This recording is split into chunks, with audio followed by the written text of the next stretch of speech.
And we are live. Ladies and gentlemen, welcome to the first ever podcast reviews from CawTalk and Today in Caw. I'm your host, Cole Michaels, accompanied by Philip Nelson. So today's episode we are doing Burnout X. So Philip, what did you think of the show overall, first of all? Overall, I think it was a strong showing from the guys at ROX. Everyone on the card really put in a good amount of work into everything they did.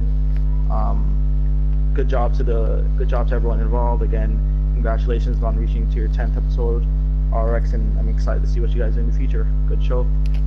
Yeah, I have to agree that not many shows seem to make it to 10 episodes. I mean, throughout the show, very positive looking for the women on the roster. They had a lot of time on screen, which is really good to see. There was a couple technical issues here and there, but we'll get to that as we go through the show. So we kick off the show with the ends coming down. Brand new general manager, and starts off with a little bit of comedy. Microphone, he acts like it's not working, taps it a couple times, hits our ears a couple times, and then he gets onto the promo. So, what did you think of this?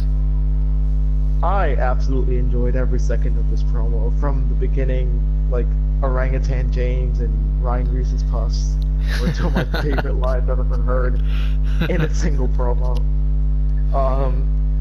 His listing of all the things you can't do to him. Yeah. Triangle Bar version 2 and 3, those are wonderful touches on my part. I loved it. Loved all. I'm pretty sure Camel Clutch was named a couple of times. Yeah, I thought it was really genuinely funny. It didn't seem to drag a lot. A lot of promos nowadays do seem to go on for a little bit too long. This seemed to be just perfect. I was in the live chat for this too, and the best thing is, it annoyed people. It did its job. Absolutely. He came out with the intention to annoy people, and it worked. It's an effective heel promo, and that's it. If it completes its goal, if it gets out there and does its intentions, it's a good for me. Yeah. Did its job. Just after this, we got the first little bit of commentary. So there was some technical issues with that. At times it was difficult to understand. A very good commentator, but just difficult to understand in parts.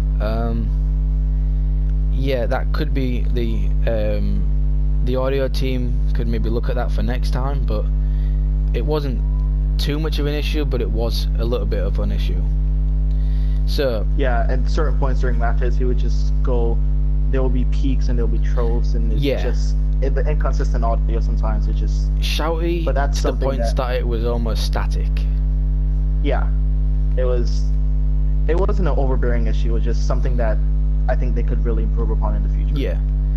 So from Enz's promo, we cut to Desmond Cruz in the parking lot, and so it seems slightly racist. I mean, when you've got somebody who's big as a biker and he says "boy" to a man of color, I don't know how I took it. I mean, I'm white and you are not. How did you take it? I didn't find it offensive at all. I actually found it quite this segment back here. I titled it in my notes. I have Desmond Cruz murders a jobber because that's exactly what he does. So the jobber did the grave injustice of bumping into him in the back, and he paid for his crime. Yeah, I think the biggest victim throughout the show is whoever's cars was in that parking lot, because they took a beating. Yeah. I have in my notes there was a conveniently placed limo. That's not something we usually see in parking lots like that, but I mean, hey, if they have a limo there, they use the limo. Probably Enz's. Probably Enz's. I wouldn't put it past him. So, we cut to our first match of the night, and it's Okami versus Max Halton. They go for between 15 and 20 minutes. A very, very strong match. Okami on probably the hottest streak of his career right now. What was your thoughts? Sorry to say this again, but I absolutely loved everything about this match. This match was definitely an early contender for me for match of the year. Both of these men left their hearts and souls in that ring. It started off technical, it started off grounded, it started off these guys exchanging holds like no one else can. They know each other so well. They were able to transition between these holds like there was nothing. And then from that point, after the slow beginning, it picked up and it did not relent. It did not slow down. It was an absolute masterclass. Some of the big spots. There was a sequence where Okami did 2 simultaneous snap-air drop kicks into the back of Max Halton's neck. It looked absolutely brutal, but they were perfectly executed. Halton on the outside, he did a wonderful drop kick into Okami onto the apron, which is not something you don't see too often. Like, guys don't usually make use of the apron like that, but it did a great job. It was effective. It was just some hard-hitting moves throughout this match. What did you pull out? Because I have a lot of notes here and I don't want to do all of them. I feel like, so in the chat somebody said, "What's the point of this?"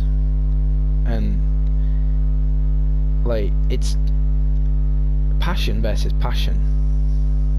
A love for the sport versus a love for the sport. Both men went into there as friends. I interviewed Okami a while back,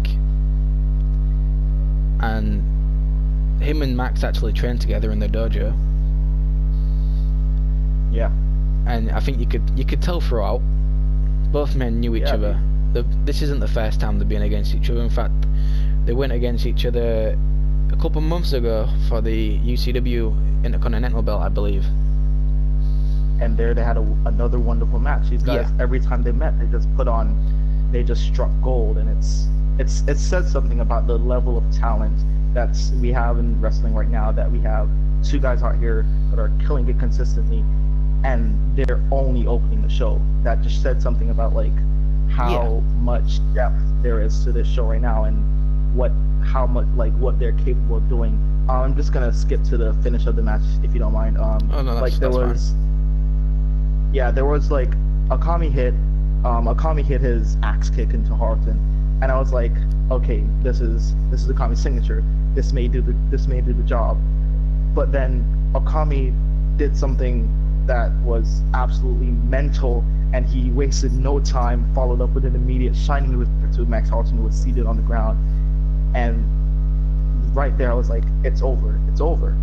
And then Okami goes for another shining wizard, and then I was like, Okami knows what he's doing at this point, because he knows that Halton has the heart. Halton has the resilience. He knows that Halton won't give up. He knows that it'll take nothing short of getting hit by a bus to keep this man down, and that's exactly what he's doing. And even throughout all of this, Halton manages to recover. He manages to get back up. He manages to push the fight back to Okami, and that's what I love about Max Halton. He doesn't always win, but he gives it all. He gives it his all. He gives it the fight. He gives you the fight of your life, and there's no one else in wrestling today that does that like Max Halton. Yeah, I think this year is definitely going to be the year of Okami. He had a really good strong showing last year too, with matches against Max Halton, against Jay Turner, against Alex Cross, Adam Rain, Everett Continelli recently. I don't think there's anybody this man could have a bad match against, honestly. Most definitely not. I've had the opportunity of rating a few of his matches. I've had the opportunity of speaking to him personally. This man is he's nothing short of a wrestling genius. He knows exactly what he's doing between those ropes. He knows how to tell a story. He knows how to build a match. He knows how to give you the quality that you deserve as an audience. And he, like, even after all of those shining wizards, that was not the finish of the match. Max went for a corkscrew moonsault, which is one of his signature maneuvers. Okami managed to get his knees up. He timed it perfectly, got his knees up, then recovered, and then hit Max with the most beautiful Shining Wizard I've ever seen, and that got him the win. After the fourth Shining Wizard of the match, after Max had already thrown everything he had at him, after Kami threw everything he had at him, like both of these men left it all in the ring, and that's what I want in like an opening match. It was hype, it was fast paced, it was, for my money, it was exciting. Probably an early contender for match of the year. Yeah, absolutely. So then we go from a really big positive, and without trying to offend anybody, we dip a little bit. So we cut backstage to Jamoshi Ali cutting a promo. Yeah. So now I have a few notes on this. My bad for cutting off. No, go ahead. I have a few notes on this promo. I didn't have so much an issue with the content of the promo, although there were some issues with the content of the promo. I had an issue with how the production team may have mic'd him for this promo, because it was very low and muddled. So I don't know if it was Jamoshi was too far away from the boom mics or something, or it was the audio team just didn't mic him up properly. I think it could be a mixture of that, and he didn't seem very confident in his delivery. Yeah, he clearly has like an accent. He like a very thick like New York accent that you can hear throughout, and he seemed to be like speaking like really very quietly, which is odd considering I see Jamoshi as a more confident guy. He seems to be a more like larger than life character. He's a big 14 god, so I would assume he would have the utmost confidence. But it was, throughout this promo there were a few issues. To address like the substance of the promo, Jamoshi was just saying that he wouldn't be fighting Rave tonight, and my bad. This was an odd decision for me, because both of these men have been quite friendly on Twitter. They seem to like interact with each other quite well.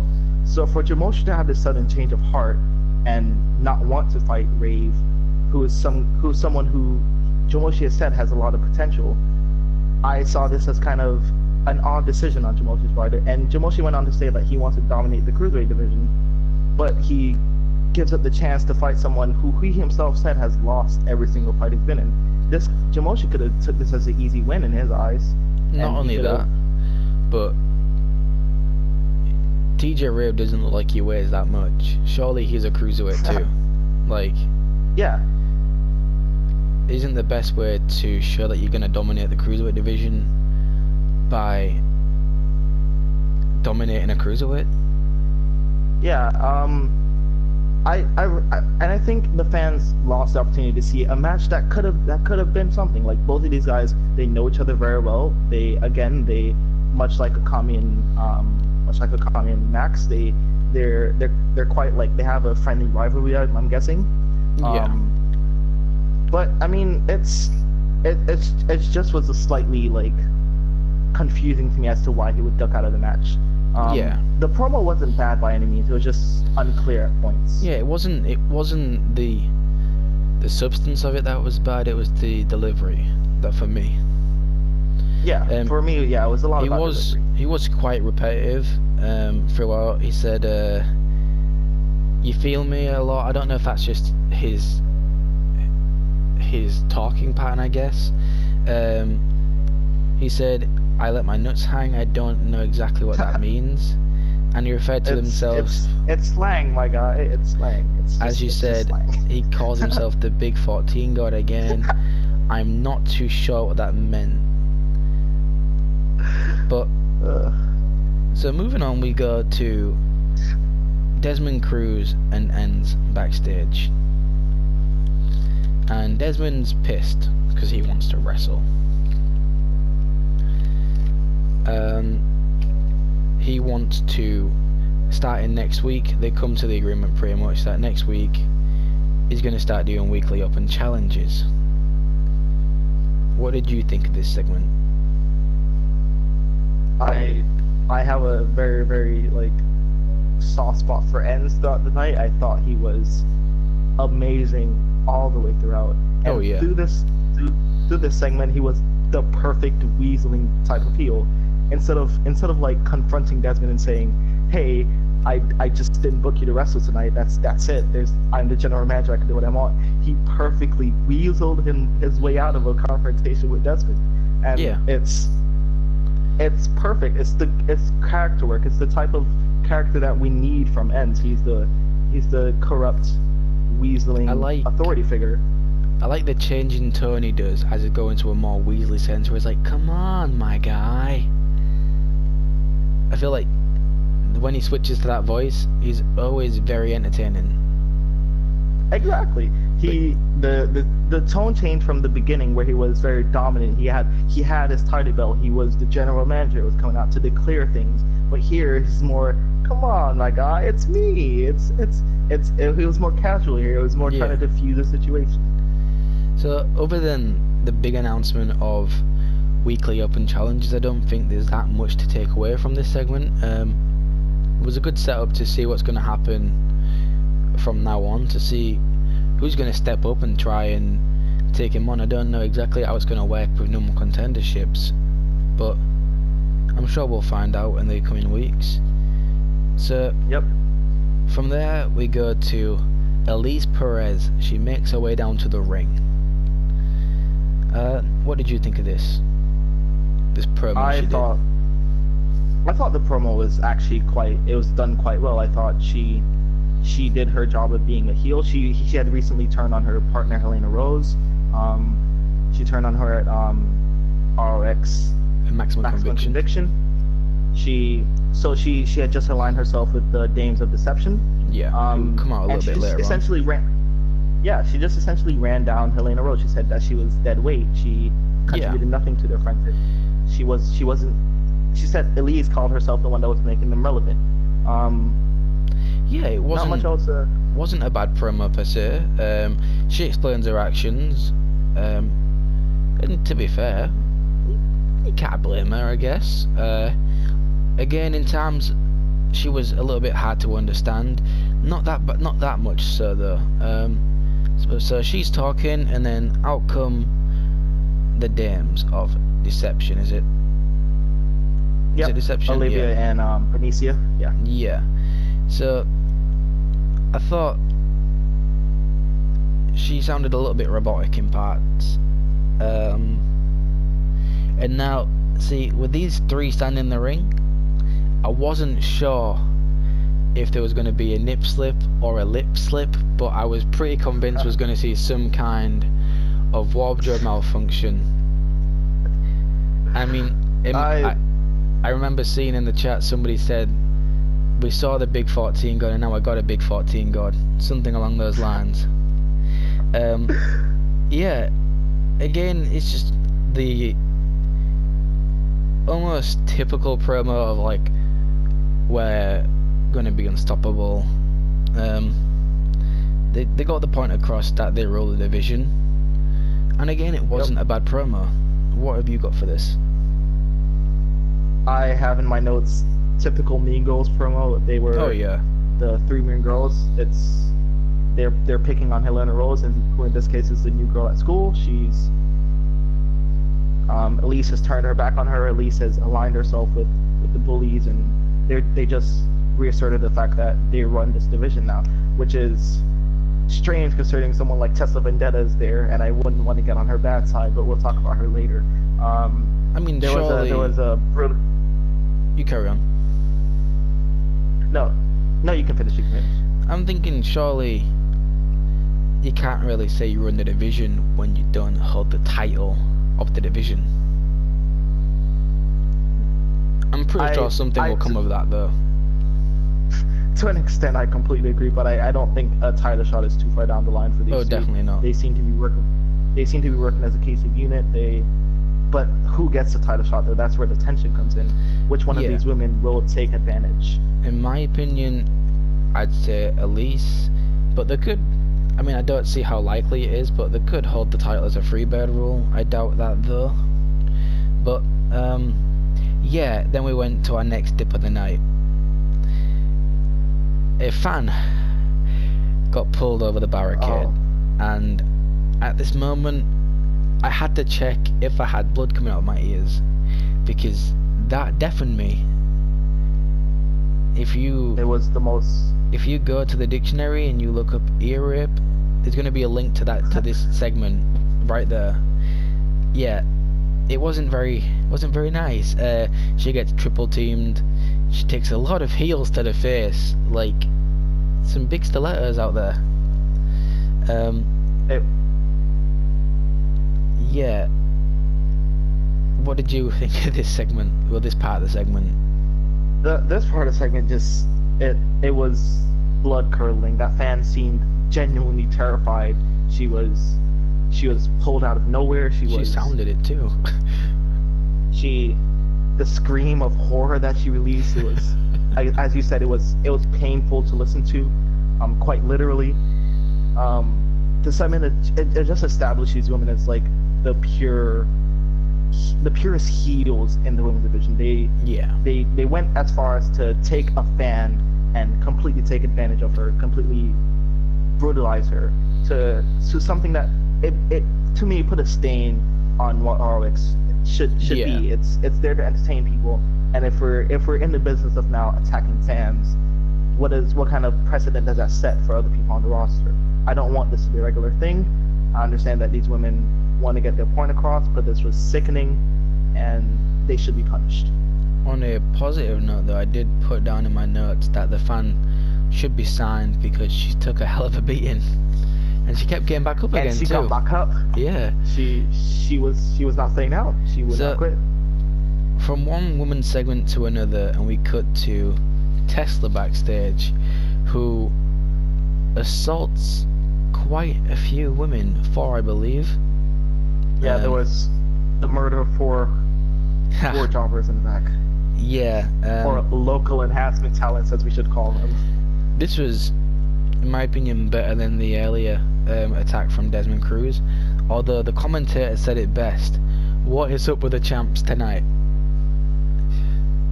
Both champs in a very bad mood. Tesla, I think, definitely getting a point across and establishing herself not only as a top woman in ROX, but in the industry. She absolutely looks like the most badass person on the roster tonight. She came out, she was having none of the BS. She bumped into a tower backstage. She immediately took her out with a spinning mule kick. After that point, I was like, it's getting real. She went into the locker room. There was another one there. She took her out as well. I was like, okay, she's walking backstage. She's going to the parking lot. She may be just driving home. She may be leaving the arena. No, there are 2 more jobbers back there, just waiting to get destroyed by Tesla. And I'm like, why aren't you running away? Like, I would be terrified. Tesla is one of the most dominant females in wrestling today. I might say in wrestling ever. She's captured this belt, and she's refused to let go of her stranglehold on it. And I don't see any single woman taking it from her. Maybe the dames of deception may have a chance of like a 3-on-1 attack, but even then I still think it'll be a fight. Tesla will not give up. Okay, I've just noticed that we actually missed a match on the card. We sure did. Everett Continelli versus Silas Green, a 6-minute match. Yeah, I think there's a reason we missed it. Not much really to say about it. It was very one-sided in parts. The commentator said on Silas's way down to the ring that he's a technical striker, but then most of his offense was high-flying. So Everett takes control early on.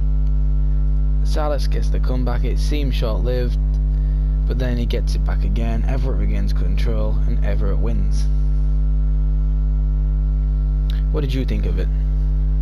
I'll just probably read from my notes. I do have the same point about his offense. The commentary said he was a technical striker, but I think the way I took it, I saw Silas Green out of necessity, because Yeah. he is one of the best technical wrestlers, or one of the best technicians in the wrestling community today. Although he does have trouble sometimes implementing his style within his matches, he usually Yeah. goes for more of a strike heavy offense, which I think doesn't suit him as well, and is far less effective. I think Silas had to go for his high flying offense. I Yeah. don't think there's any way he would contend with Everett any otherwise. Yeah, as you said, short match. Everett took control very early on. He didn't get he didn't relent at all. That's not to say Silas didn't muster up some semblance of offense. I mean, for but the offense it's that he got, he very gave it a short-lived. good showing, but just a little bit meh, if I'm honest. Yeah, he hit quite the tope con hilo to the outside. Oh, yeah. That was very impressive. But then following that immediately, as he rolled Everett inside, Everett recovered, while Silas was on the top rope, and immediately ended him with a double underhook facebuster, and that was it. And the match was over. Yeah. So after the Tesla assault segment, Tesla comes out to the ring, and she's against somebody very new, making her debut. Diana, I believe. 4-minute match, and the only thing I pretty much got in my notes is pretty much one-sided. I have poor Diana. Yeah, this. That is the title. If you thought Everett versus Silas was one-sided, this was the exact opposite. Like, this was the most one-sided beatdown I think I've seen in a while. Maybe wrestling isn't what's best for Diana, or maybe it is just not against one of the most vicious women of all time. See, I completely expected this match to be one-sided, as opposed to the Everett match. I completely expected this to be one-sided. I expected Everett to go for like Everett and Silas maybe 10 to 15 minutes. Yeah, but I guess not. But I mean, to go back to this match, it was utterly one-sided. The only semblance of offense Diana had was when she kneed Tesla in the face while she was in the Dragon Sleeper, and that only seemed to piss off Tesla even more. Yeah. Because immediately Tesla got back up, went into the corner. Diana tried to go for something. Tesla moved out of the way and completely planted her with a brutal-looking hammerlock DDT. Went into the top rope, hit a twisting stunner, and it was a victory in the most convincing manner. Yeah. But it was the most effective victory they could have given Tesla tonight, I think. Although I do think she could have had a long, more like classically good match would have been better. Like a more just a better match could have done a lot to her character. But having her just come in here and dominate also speaks volume to the sheer like power and viciousness and strength behind Tesla. They're booking her to be an unbeatable monster, and she very well might be unbeatable. I feel like if not ends, the VIP of the night was definitely Tesla. Tesla's a very close second, and I mean that's saying when there were guys like Akami and Max on the card. Like there are strong guys on the card, but Tesla just stood out a notch above all the rest. She had two of the most memorable moments from tonight, and I'm so excited to see what Tesla does in the future. I'm just extremely excited. Following this match, we got a video package for Olivia.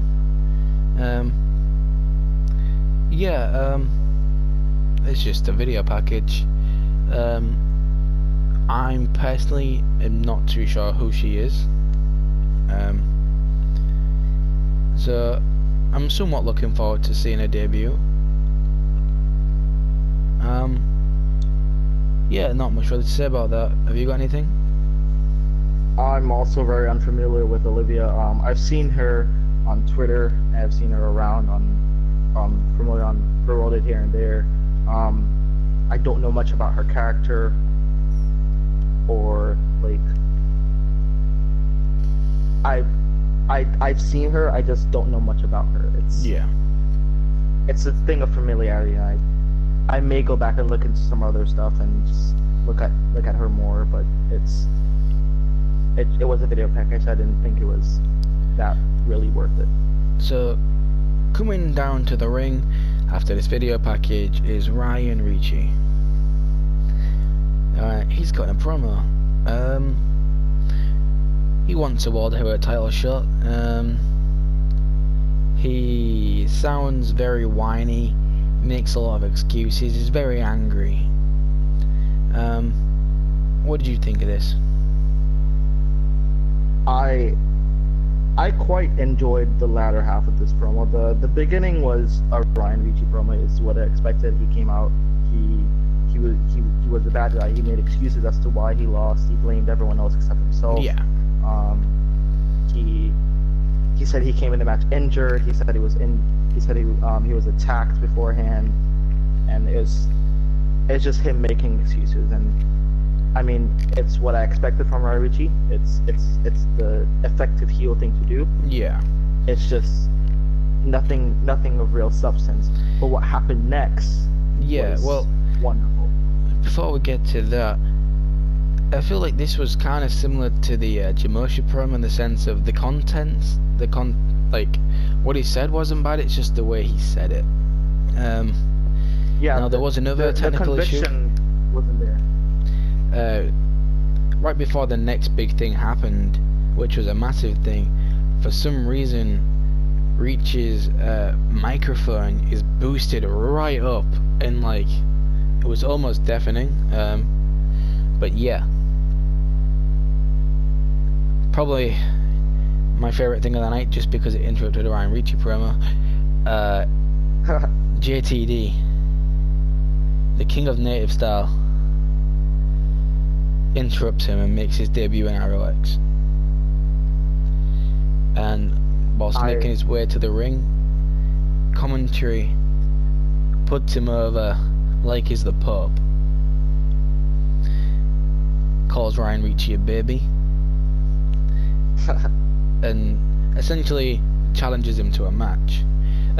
His promo, in my opinion, it started off really strong.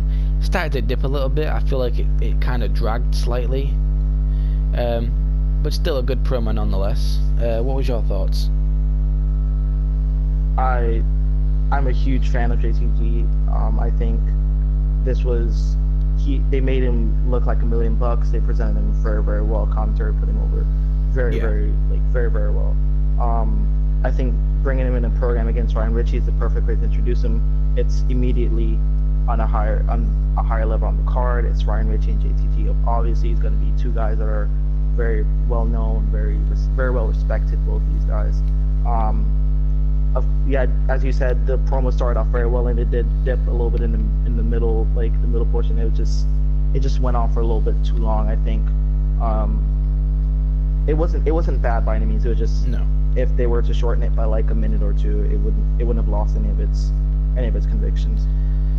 So after the promo, sorry. You carry on. I was just saying, after the promo, there was Ryan Ricci pushed JTG in the face. Yeah. And then attempted a roll cutter, but JTD did the smart thing and just swatted him away. Yeah. Which I think people don't do often enough. And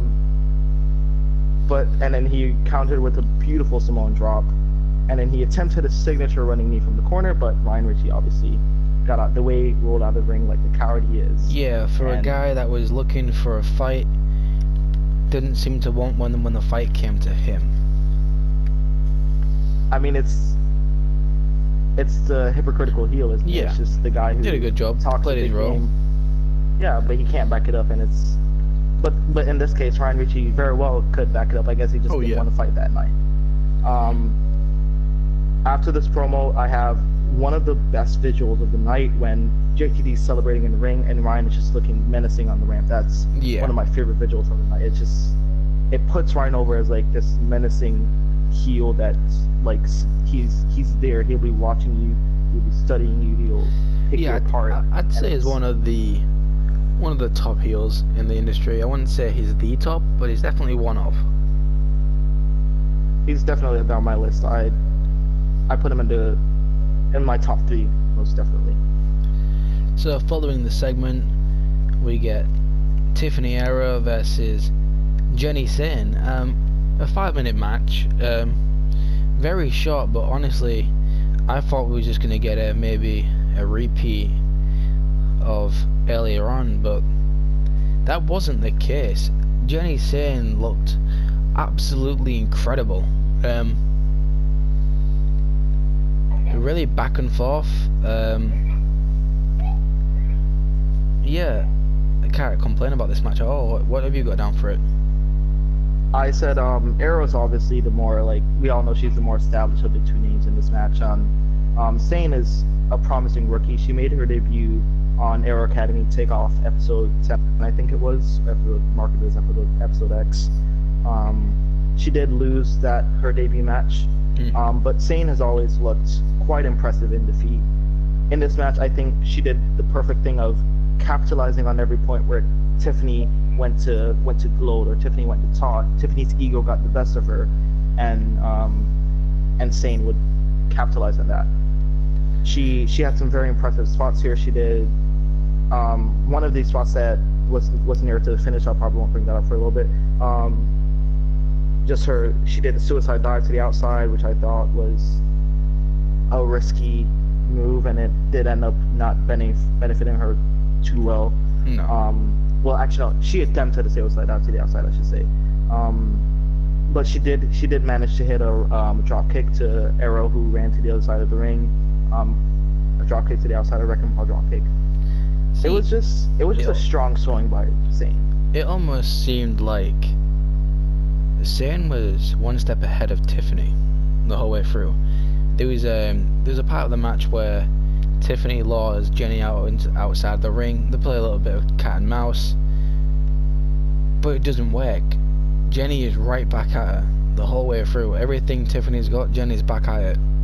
Yeah, I enjoyed it for what it was. It was a short match. I think it did its job of putting both people over. And yeah, Tiffany won. And then we get to the main event. Will Steele versus Orion James for the #1 contendership. A 32-minute match. So it was a long one. Both men taunt each other. Will Steele looked really strong, not in the sense of like strong as a wrestler, just physically strong. Although he did look strong as a wrestler too, but yeah, very physically strong, just throwing Orion James around quite a lot. A lot of back and forth strike combos, a lot of back and forth action in general. Will Steele powers out quite a lot. Orion uses speed to counter. What was your thoughts? I had in my notes I have here, Will Steele is literally made of steel. This man was eating blows that would knock any other man down. He was going strike for strike with Orion James, who himself is quite the proficient striker, as we learned tonight. Oh, yeah. Will Steele, what impressed me most about Will Steele, it wasn't just his strength. As an overall athlete, Will Steele was able to move with Orion James. He was able to keep up. Of course, Orion James is on a different level of like agility and high flying ability, but Will Steele managed to like keep pace. He managed to keep speed. He managed to keep pressing the offense on Orion James, and that truly impressed me tonight. Well, both former world champions. Both former world champions. Will Steele, the CTO former world champion. Orion James, former undisputed ROX champion himself. It's two guys who are extremely talented, and they put on a great match. Some production notes for this match. There were times when the camera work seemed to be a little bit iffy. I don't know if the frame rate was either too slow or something was wrong with production again, but it seemed to slow down between sequences. Yeah. And I think that's something for the production team to look at in the future. The border of the video seemed to have like some weird marketing or wording on the top. Advertising some sizzle bacon. Yeah. It was a strange company at the top. I don't know. But that's something for them also to look at. But I think this match was a match of amazing spots, amazing wrestling. Some wonderful sequences back and forth. There was two big spots that I really loved, and that was a Stormbreaker counter into a spear. That was beautiful. That was really beautifully executed, and then a big springboard spike DDT to the ring apron. This man, Orion James, jumped from one turnbuckle, well, from one rope to the next rope, and hit him with a spike DDT. That was very well executed. After this spike DDT, the commentator again was really hard to understand, and then 20 minutes into the match, out comes Ends. Tells Will Steele to end it. Steele's distracted. Orion James goes for a roll up, but Steele kicks out at 2, pushes Orion into Ends, and he's down. Steele gets the win. He becomes an number contender. Really good match, but I feel like the match could be less talked about compared to what happened afterwards. Absolutely. Ends slaps Orion James, and Ends goes from having a really good night to having a really bad night. Stormbreaker. If you don't mind me cutting off a little bit. You go ahead. It's when I say Ends was my favorite character of the night, I think he through and through was a great character, but by the end of the night he could have been unrecognizable. He suffered so much damage. Like, he was, you can tell his ego was shattered, a few bones were probably shattered. Orion James completely went berserk and lost everything. Although I think it would have been from a booking aspect, I don't think Ends could have booked himself out of this anyway, because Orion was just way too angry. But I think if Ends managed to escape somehow, it would have built intrigue into the story that these guys could have had. It could have been a nice little game of Orion trying to get his hands on Ends and Ends always escaping. But I don't think Ends had the opportunity. I think that may have been Ends' intention, but Orion was just too quick and too heavy. From reported shortly after the show, I don't think Orion will get another chance at this, because from what I saw on Twitter, he had been fired. Apparently for his actions, Orion James has been fired from ROX. I believe I saw that. I may be wrong, and if I am, that's a big mistake to be wrong on, but I'm pretty sure that's what I saw. You're completely correct, sir. You're Incorrect? Correct. Correct? Sweet. Correct. RX suspended Orion James indefinitely. Fired him. Yep. Ends is not happy at all. So I understand why he isn't happy. I also seen sporting a nice face mask thing. So he's also heavily taped. Yeah, so he suffered a broken nose at least, probably a concussion. I think for all the interactions between the two, I don't think the beatdown was deserved. Maybe he deserved the slap, but not so like a slap back, but not what he got. What he got, I feel like, was almost as bad as what the Danes of Deception did. Especially considering he preaches to be the ultimate fan favourite. I think he may have lost a couple of fans that night. But I disagree completely. I think Orion was completely justified. Orion has been screwed over consistently by Ends. Ends has been a thorn in Orion's career. I think Orion lost his cool, like a human being does. I think Orion put his passion into his work, and to have someone there just ruin it for him, or have Orion try so hard to take down a man like Will Steele and have Ends just come out and cost him the win. It's frustrating, and I think that's what we saw from Orion. I do agree in a sense that it's your boss, and there's a certain level of professionalism that's there when the employee and employer relationship, but I don't think Orion cared for his career. I don't think Orion cared for any sort of relationship. I think Orion just wanted to inflict damage, and I think that's exactly what he did. Yeah. So any final little takeaways for this event, well, for this show? Takeaways from the show, I think the first match is definitely my favorite match of the night. I think Okami and Max are two of the best in the world right now. I think. Yeah.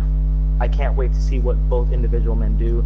I know Max has been on a losing streak recently, or should I say for his entire career. Well, he was on a losing streak, got a win against Diamante Negro at Final Form. But hopefully he doesn't go back into the slump. Okami on, as I said earlier, the hottest streak of his career. Recently coming off a big win against Everett, and before that Adam Rain.